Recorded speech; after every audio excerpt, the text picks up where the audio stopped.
This is an ABC News special report. Now reporting, George Stephanopoulos. Good afternoon. We're coming on the air now with breaking news. President Trump's former lawyer, Michael Cohen. ABC News can report now that President Trump's former lawyer, Michael Cohen, has reached a plea deal with prosecutors on several counts of campaign finance violations, bank fraud, and tax evasion. Of course, Michael Cohen is President Trump's longtime personal attorney and counsel. In the 2016 campaign, he was involved in payments to Stormy Daniels as part of a non-disclosure agreement about a possible affair with President Trump. Also discussions with Karen McDougal, who had also alleged an affair with President Trump. Now he has agreed, we believe, to plead guilty to charges of campaign finance violations, bank fraud, and tax evasion. According to this plea from our sources, this would involve a significant monetary forfeiture and jail time for Mr. Cohen. I want to bring in our senior justice correspondent, Pierre Thomas, for more on this. And Pierre, from what we know about this, this could be filed as early as today. Of course, up until the moment it's filed, it's also possible that one or both parties could back out. But we believe an agreement has been reached. And this is significant here. And it would include jail time for Michael Cohen. But perhaps most significant there, those two campaign finance law violations. Of course, that involves dealings with President Trump. That's right, George. Again, we believe that this deal is imminent. Of course, either party could back out in the final moments, but we believe that this deal is imminent, that he's agreed in principle. And you're right, the campaign finance violations are potentially very interesting because they involve, hush money involving women who allegedly had relationships with the President of the United States. And again, the timing was keeping this information out of the press before the election, George. That's why it's key. So we don't know if his cooperation will have to deal with that, George. Right, and then potentially then the payments he made would be a campaign finance violation. I also want to bring in Chris Christie, former governor of New Jersey, former U.S. prosecutor as well, U.S. attorney in New Jersey, has been a longtime ally also of President Trump. Significant move here today, Chris. It is a significant move, George, and I think the real question to be answered now is, does this plea include cooperation by Michael Cohen or not? Is this a non-cooperating plea where he's just looking at credit for accepting responsibility, which would reduce his potential jail sentence, or is he in fact cooperating with the Southern District of New York? That is an important point right there, and on that point, even if this is not a cooperating agreement, it does not preclude cooperating down the road, correct? It doesn't preclude it, although, George, you would, if you were the defendant here, you'd want to get credit for that cooperation right up front now while you were making the deal. That would impact how many counts you'd have to plead to and what level you would potentially be sentenced at. And so my guess is that if this is a cooperating deal, that has already been struck. And if it's not, then that's something that's going to be very significant going down the road. Talk about the significance if it's not a cooperating deal. Well, because, again, that makes it a lot more less problematic for the Trump campaign. If Michael Cohen is not going to cooperate and provide information to the government that would put more flesh on potential campaign finance violations, that would make potentially any case against anyone else in the Trump campaign much more difficult to pursue and ultimately prove. With the cooperation of Michael Cohen, assuming it was honest and corroboratable cooperation, that would make it potentially easier. I want to bring in Cecilia Vega from the White House as well. Cecilia, you know the White House has been nervous about this for some time. Exactly, George. And like Chris Christie just said, we don't know about cooperation, but that is one of the things that people here inside this White House fear the most, that Michael Cohen cooperating with Robert Mueller's team would be a huge blow to this West Wing. But just Michael Cohen being at the center of this investigation has made people here very nervous. This was a president. It's hard to convey exactly how much in the inner circle Michael Cohen was for President Trump, for candidate Trump, for then businessman Donald Trump. He was in the innermost inner circle. He was his longtime lawyer. He was his longtime fixer. He was his right-hand man. He knows about everything. And this has been a very fractured and damaged relationship. Of course, after that raid on Cohen's home and businesses where they seized 13 cell phones and millions of files back in April, their relationship took a turn south. The president had said that Michael Cohen would never flip on him, that they were that close. close in their relationship. But as we know, Michael Cohen told you, George, in that interview this summer that in fact his loyalty lies with his family and with his country. So certainly today there are people nervous here waiting to find out what this deal entails and how much, if in fact, Michael Cohen will be cooperating with Robert Mueller's team. And of course, the focus there on those campaign finance violations, especially having to do with Stormy Daniels. Michael Cohen had admitted making payments to Stormy Daniels of $130,000 in October 2016 before the campaign. And you remember well President Trump on Air Force One denying at first any knowledge of that payment. Let's listen. Did you know about the $130,000 payment to Stormy Daniels? Then why did Michael Cohen make it if there was no truth or allegation? Well, you have to ask Michael Cohen. Michael's my attorney, and you'll have to ask Michael. Do you know where he got the money to make that payment? No, I don't know.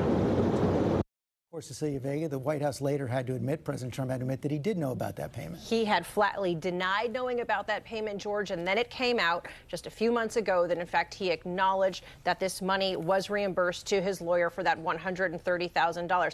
It's not just that. We're talking about Karen McDougal, a former Playboy playmate as well, and that money paid to AMI. You know, that tape that came out where we heard the president and his then lawyer, Michael Cohen, talking about a payment, as many people call it, hush money. The campaign had long insisted that president had not had an affair. I'm assuming that is still the case, that is the insistence. They've sort of stopped talking about that case. But there is a tape out there where we hear the president and his lawyer talking about that payment. In fact, see, we have that tape. Let's play that as well. I need to open up a company for the transfer of all of that info regarding our friend David, you know, so that I'm going to do that right away. I've actually come up and I've spoken to Alan Weisselberg about how to set the whole thing up with funding. Yes, and it's all the stuff because you know you never know where that company, you never know where he's going to be. Correct. So I'm all over that, and I spoke to Alan about it when it comes time for the financing, which will be. Listen, what financing? We'll have to pay you. So I'll pay the kid. No. I got no. Hey, no. How are you? And I want to bring in Pierre Thomas for more on this as well. And Pierre, we also know that the Offices of American Media, which did reach an agreement with Karen McDougal, have also been raided by the Justice Department. Well, they want to get as much information from them as possible. And, George, one of the things that, again, we don't know the specifics yet of this deal in terms of how much cooperation there will be or not. But we have had from sources that we trust that Cohen has signaled that he wanted to cooperate, that he wanted to share what he knew to prosecutors to possibly help his situation. Chris Christie, let's take a step back here before we go as we gather more information. What we're hearing now is a plea agreement from the president's former personal attorney on the same day that his former campaign chairman, Paul Manafort, expected to face a verdict perhaps as early as this afternoon from a jury. The president is has got to be feeling the pressure there, and we've seen it in his tweets. Well, listen, George, I think a couple of things first. I think we got to remember, too, any cooperation at the moment is with the Southern District of New York and not with Bob Mueller. Remember that Bob Mueller sent this case to the Southern District of New York because he thought it was beyond his mandate that he had gotten from Deputy Attorney General Rosenstein. And as for the president, listen, I think, the bottom line is this. It's never good, ever good, to have people who have been associated with you like this, like Michael Cohen, in as close a position he's been in, having to plead guilty to crimes, and especially, it appears now, crimes that are associated with your presidential campaign. So this is not a good day at the White House, but let us not also overreact. At this point, there's nothing that implicates the president or anyone else other than Michael Cohen. And so it's something where everybody jumps to conclusions on this. I learned as a prosecutor, you take this stuff one step at a time, but today is a step. And we're taking one step at a time as well. Chris Christie, Pierre Thomas, Cecilia Vega, thank you very much again.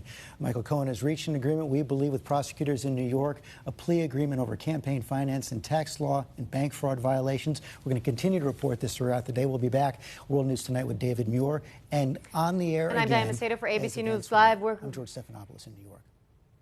I'm Diane Macedo for ABC News Live. We're going to continue this breaking news coverage. Again, news that President Trump's former personal lawyer, Michael Cohen, is getting ready to strike a plea deal in a case against him for campaign finance violations, bank fraud, as well as tax evasion. We have our political director, Rick Klein, standing by in D.C. for us. And Rick, I know one of the big things that people associate with Michael Cohen is this payment to Stormy Daniels over her alleged affair with the president, his negotiations over Karen McDougal's alleged affair with the president. We're hearing this deal could include jail time for him.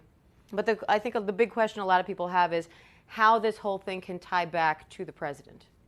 This brings all of the prosecutions, all of the legal scrutiny directly to the president's doorstep in a way that even the Manafort trial doesn't. Keep in mind that the trial now underway, the jury continuing to deliberate for Paul Manafort, President Trump's former campaign chairman. Manafort was the head of the campaign for a relatively short period of time, and he's facing charges for things he did years before he was associated with Donald Trump and the campaign. Michael Cohen was alleged to have been involved in things now directly up until Election Day. He's one of the president's closest aides and advisors. This brings it closer than ever to the president himself. All right, Rick, I want to bring in Cecilia Vega, too, who's at the White House following the president. And Cecilia, this was someone with whom the president had a very close relationship. You know, he called him his fixer, his attorney, and Michael Cohen himself once said he would take a bullet for Trump. So what does this mean now? Well, he was all of those things, Diane, a lawyer, a fixer, a really perhaps the person on the inside of the president's innermost circle. This was someone who, as many critics say, did his bidding for him, and many people say knows where the bodies are buried, so to speak. We've not yet heard reaction from this White House, particularly from this president. I wouldn't be surprised if that comes soon. You'll remember it wasn't too long ago that the president was saying that this is a person who would never flip. We don't know that that's the case, whether Michael Cohen has cut this deal with prosecutors, if in fact he will be cooperating. But nonetheless, this is a huge blow to this administration. This is something that people here, that sources here have long feared. An investigation into Michael Cohen himself was too close to the West Wing, was too close to President Trump. We don't still know exactly what that deal is, but we do know people here have been very nervous about this day. And Cecilia, what's the tone there now that they know that, it sounds like a plea deal is coming on the day that we may also be expecting a verdict in the Paul Manafort case, Trump's former campaign chair? Well, as you can imagine, I think nerves is a general way to sum it up. Certainly people are trying to sort of distance themselves. They long have tried to extend distance between even Michael Cohen in recent weeks. But certainly with Paul Manafort, the MO here has been to try to paint him as someone who was a small bit player on the campaign, when in fact he was there for 5 solid months. He worked his way up to the top role on the campaign as campaign manager, and really was there during a key time in the campaign when he ran the Republican National Convention. The president has had to walk a fine line on the Paul Manafort trial. He certainly has caught his attention. He has been tweeting heavily in recent weeks and days about the Russia investigation, perhaps more so than any other period in recent history. But, he's tried to distance himself on one hand. But as we know, this was a person who was a major role player in the Trump campaign leading up to the election. All right, definitely a lot going on there. Cecilia Vega there from the White House. Cecilia, thank you. Again, waiting a verdict in the Paul Manafort trial, but right now we're hearing that there could be a plea deal in the Michael Cohen case. That was the president's former personal attorney and fixer. We want to go to our Justice Department, Pierre Thomas, who's getting some more information about this deal. Pierre, it sounds like so far we're hearing this could include jail time for Cohen. What else do we know about this deal? Again, what we're hearing is that Cohen has agreed in principle to this deal. Obviously, it's not final until it's entered into court, so we're waiting to see the paperwork on this. Again, it involves bank fraud, tax evasion, also the issue of campaign finance, we think in connection with the so-called hush money involving the former Playboy model and also the porn star Stormy Daniels. So again, the critical information is we need to see if this is actually filed today and also get word from Cohen and also the federal prosecutors. Again, the case was handled out of the Southern District of New York, which is in Manhattan. So that's where we're waiting to see where the case will be filed. And Pierre, I know one of the big questions everybody wants to know is if this deal includes cooperation with the prosecution. I do think it's important to explain that in this case, the prosecution is not Special Counsel Robert Mueller. This is with the Southern District of New York. But why is that question still so important? Well, it's important because typically if defendants enter into guilty pleas, there's often some level of cooperation. And the reason why is that they're seeking to lessen their jail time if possible. And the government wants to get something out of it if possible as well. So that's the anticipation. We know that Michael Cohen has signaled through various sources that he was willing to cooperate with federal authorities. So that's what we anticipate, but again, we don't know the details just yet. Interesting that he was signaling he was willing to cooperate. This from someone the White House said never would. Pierre Thomas there. Pierre, thank you so much, A, for keeping up on this for us, and B, for standing out in the rain for us as well. We appreciate it. And now we want to go back over to our political director, Rick Klein, just to sort of button this up for us. Rick, one of the big questions that we were just talking with Pierre is whether or not this deal will include Cohen's cooperation with the prosecution. Sort of explain why that is so important. And the other big thing is that campaign finance violations. It sounds like that is part of this deal. How does this link back to the president, or does it? Well, let me take the second piece first. Campaign finance violations, we would presume those to involve the payments to Stormy Daniels and possibly others as part of this. That raises issues under campaign finance law because you have to report all contributions to or on behalf of a candidate. And if this was done in the context of a political campaign and that wasn't reported, and Cohen misled prosecutors, misled FBI investigators on the purpose for that, that's a big deal under federal law. So that's that piece of it. On the piece of how this impacts or relates back to the president directly with regard to possible cooperation, Michael Cohen has been very honest about this. He has said it publicly. He told our colleague George Stephanopoulos a few weeks back that he's willing to talk about the story that he has to tell, that he's willing to talk to prosecutors and cooperate with them and tell them what he knows. And that includes the now disproven statement by the president that he didn't know about the payment to Stormy Daniels. It also could include all manner of other issues related to President Trump's business dealings going back literally decades, not just his political career. So it becomes a critical question very quickly. Has he agreed to cooperate? With what prosecutors would he cooperate, and for what reasons would he cooperate? Clearly, President Trump and the White House are worried about the extent of that cooperation.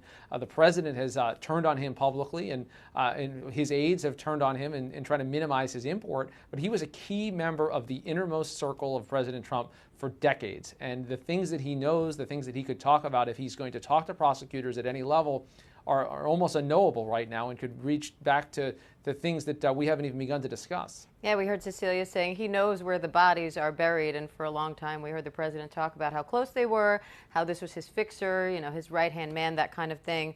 So it sounds like not only prosecutors will want to hear Michael Cohen's story if he's willing to tell it, but so will the American public in general. Yeah, and look, Michael Cohen, if he does begin to tell that story in a plea agreement and understanding what kind of potential punishment he would face would be the beginning of that, whether or not he decides that whether or not cooperation was part of this. I think Chris Christie made an important point that you can't presume anything based on this, but he also made the point that it's a bad day in the White House, and the implications of this are really limitless. All right, our political director there, Rick Klein. Rick, we appreciate it. As always, again, just reporting on this breaking news that the president's former personal attorney and so-called fixer, Michael Cohen, has agreed, at least in principle right now, to a plea deal in his case involving campaign finance violations, bank fraud, and tax evasion. It is, of course, still possible the deal could fall apart, but right now we are hearing in principle he has agreed to that deal. It could be a significant event for not only Michael Cohen, but also for President Trump. And that does it for us here right now at ABC News Live. I'm Diane Macedo. Thanks for watching.